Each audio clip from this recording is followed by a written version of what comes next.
Hello, everyone, and welcome to AP Daily. My name is Greg Hill, and I teach at Dr. John D. Horn High School in Mesquite, Texas, just to the east of Dallas. Today, we're going to talk about topic 2.1, population distribution. The focus of this video is to look at the physical and human factors that influence the distribution of population. What will we learn? Ecumene, when you'd rather live here instead over there. The ecumene is the areas of permanent settlement of the Earth's surface by humans. First, physical factors. Climate influences where people live. People tend not to live in cold lands, but tend to live in more moderate temperatures. More people also live in lower latitude areas because of the abundance of rainfall. Landforms. Where can I survive? People tend to live on areas where they can grow crops or where there's sustainable natural resources that can sustain human life. Water bodies. Where can I access fresh water? Water for me and water for my plants. Human factors. Culture is an important part where people tend to live along their cultural groups. Economics. Where can people make money? Where do they have the ability to barter and trade? This is another huge influence on where people migrate and settle. History, whether it be wars, whether it be history with neighboring people, these all influence where people tend to live. Political influences, the amount of freedom that I have, the type of government that I'm under, these all influence where people tend to live as well.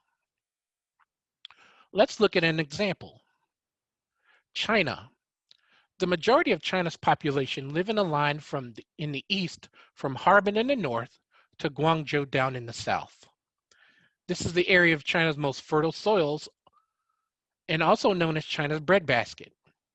There is an intense amount of agriculture that takes place in China in these regions, and it also has some of the largest cities in the world, whether it be Shanghai, the capital Beijing, and several others that have well over 15 to 20 million people. This is also home to China's political and many economic centers as well.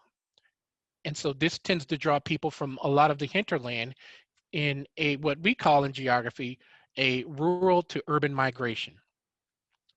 This is also home to China's gateway cities like Beijing and Shanghai, where a lot of people from outside of China who are migrating to China tend to come here first and settle as well due to economic opportunity.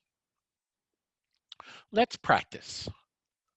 Looking at different scales, what factors would influence settlement in the mountains?